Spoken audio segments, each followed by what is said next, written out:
Well, hello, Pathway. Sunny day today. This is, unless something breaks or bends, our last virtual Pathway. Next week will be in person, and the location in the church is yet to be decided, so we will let you know via text or email as quick as we can, or on the Facebook page. But yeah, this is our last virtual Pathway, and I just couldn't hardly see myself sitting in my living room or in my boring office at church. This has become our little meeting place, my little red truck. I dig it. I know I've got your attention. Make you nervous a little bit. And I know Chad's got my back. He's watching for anybody coming up behind me. And so we, yeah. And if you ever want to, free ride in my little red truck, just let me know. I'll take you somewhere. We'll go out and get a Coke or get some French fries. We'll have fun. Anyway, I'm Wendell. I'm living loved by God. And for some reason these days, it's pretty close to my heart. I'm feeling very, very loved. And sometimes I don't, but right now I am. And I'm recovering from spiritual and emotional abuse and addiction to food and work.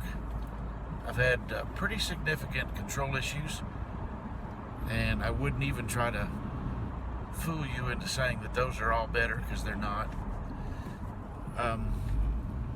I've also struggled with pornography and overconsumption of alcohol and anger, verging on rage at times in the past, and panic attacks, middle of the night, bad, and significant bouts with depression, going all the way back to my junior high and high school days. So a lot of that is water under the bridge, but it's all part of my story. And I kind of just want to share. This is our last virtual Pathway, and I'd kind of like to share part of my story.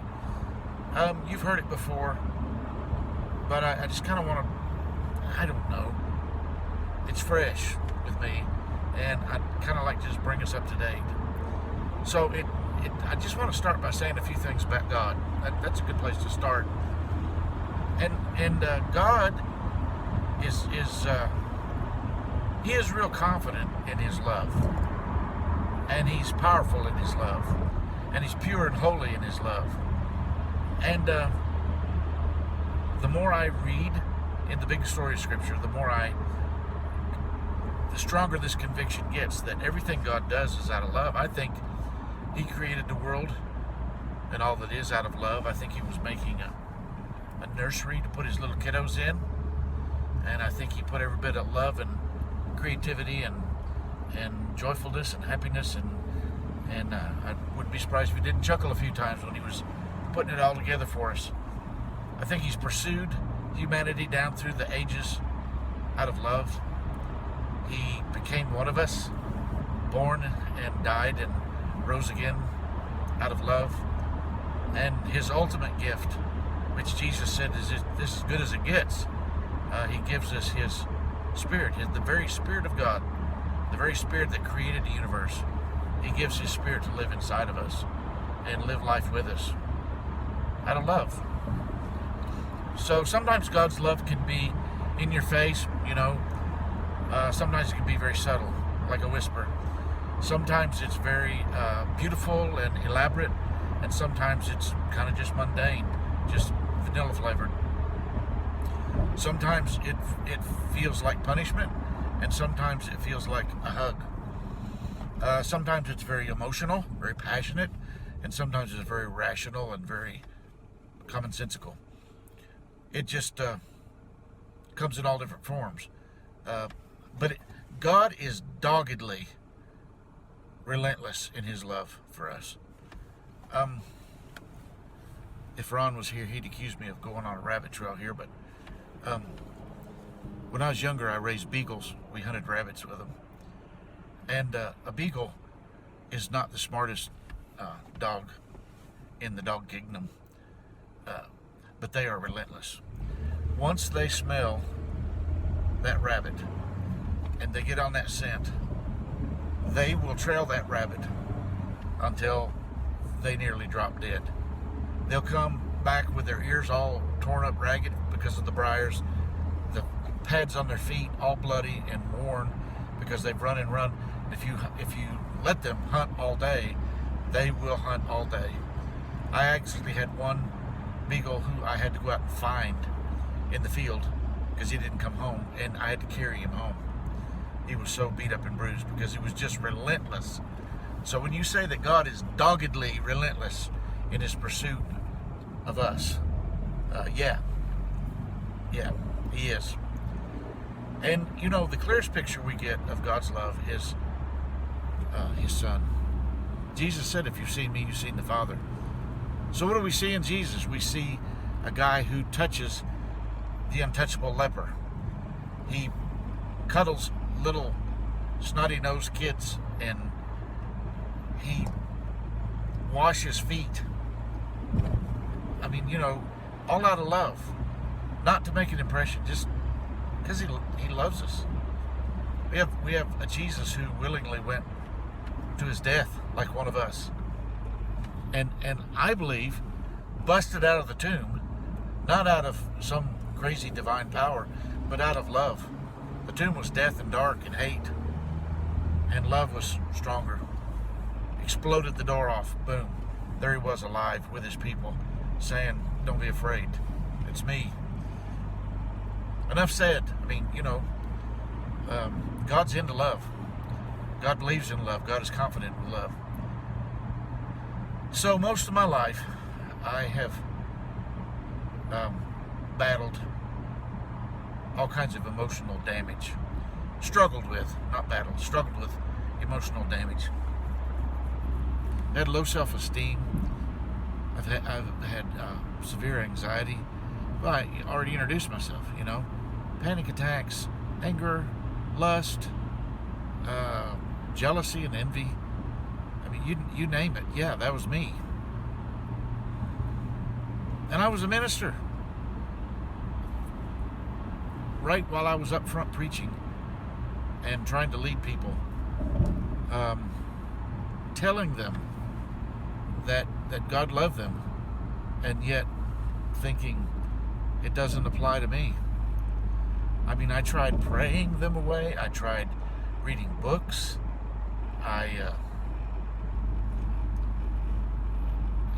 I lived the dutiful life, and still I struggled under this burden of shame and all the rest of the stuff I just named. So nothing seemed to work. And I mean, while I was in it, I didn't have this figured out, but I've kind of thought it through since.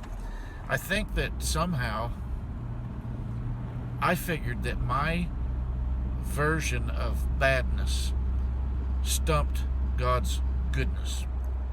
He could love all these other people, find a way to love all these other people, but he looks in his bag of love and he says, I ain't got nothing for you, Wendell, because you are so despicable, or you're just so ragged, or you're just so dirty, or you're just so inferior, whatever. And so I figured I had out-batted God's goodness. Now that I look back on it, I think, man, what a warped version of arrogance is that. I'm too bad for God's goodness. But that's where I was. And then somewhere along the line, I don't know when it happened, but somewhere along the line, I realized that this wasn't about my lovability. It was about God's ability to love. And that's a cute little play on words, isn't it? But let that sink in. This isn't about whether I deserve God's love or not.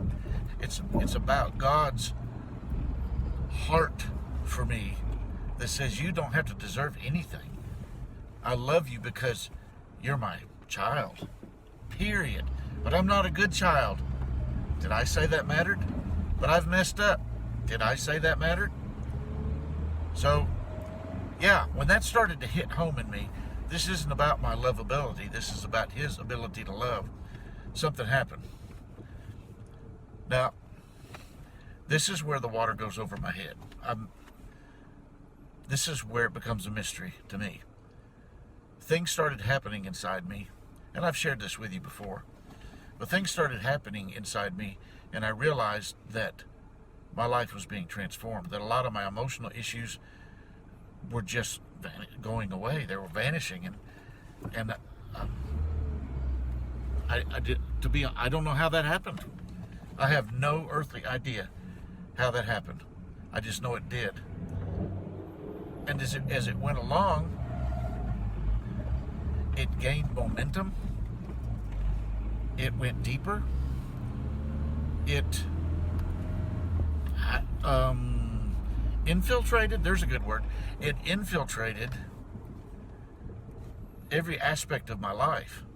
My thought life, my relationship with other people, my work ethic, everything. It just started to seep into everything. And I don't know how. And you know what?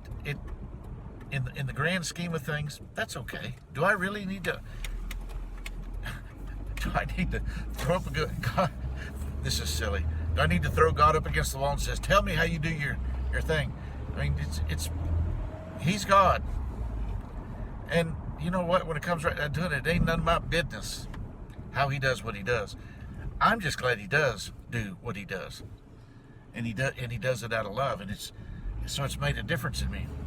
So I got to say this. Go back to my damaged days. I wanted to love other people. I wanted to love other people. Just put it that way. I was a pastor. I was supposed to love other people, but I couldn't seem to make it happen. It was like putting a left-handed glove on your right hand. It was just like with a lot of effort you can make it look like it fits, but it doesn't fit, and it's never comfortable, and it's never natural. It's always contrived and artificial. And so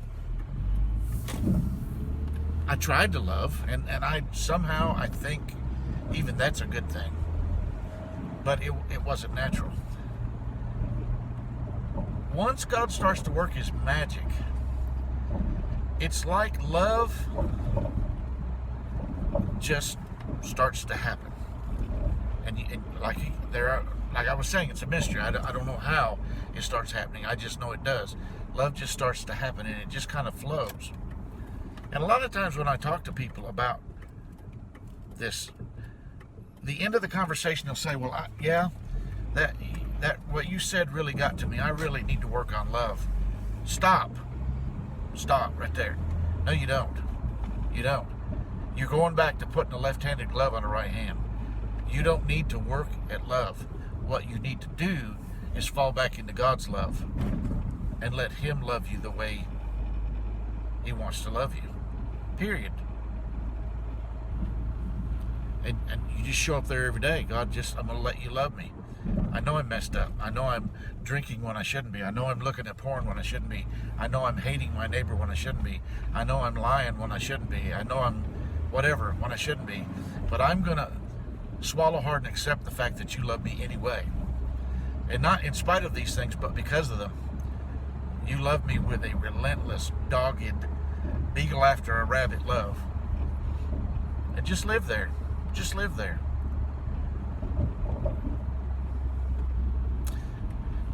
When it begins to take hold in you,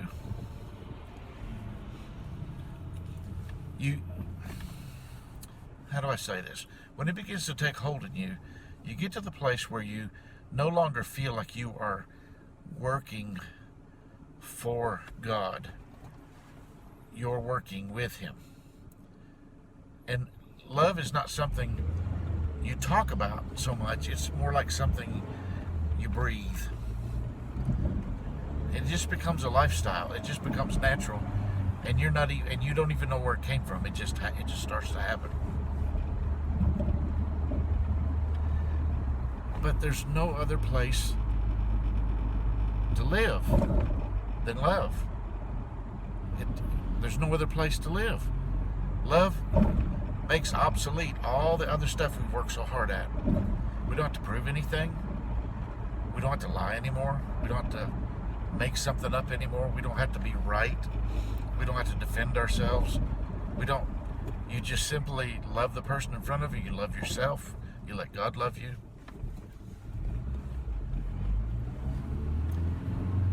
I don't know what else to say.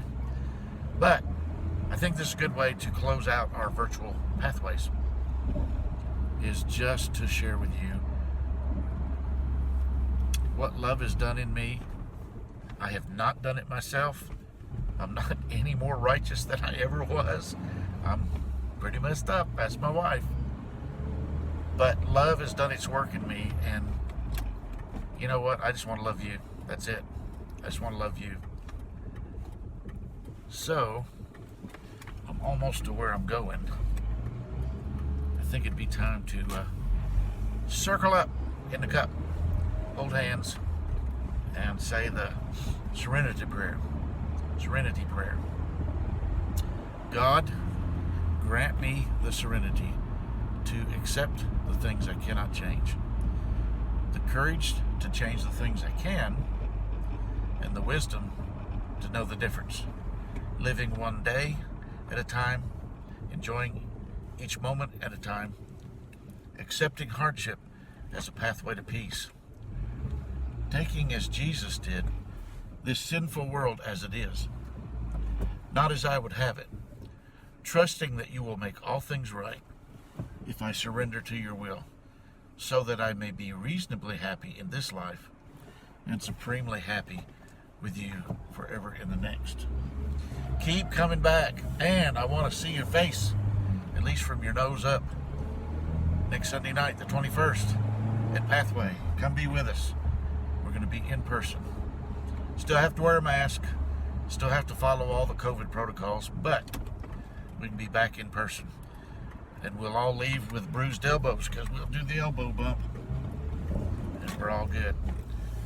Keep coming back. I love you.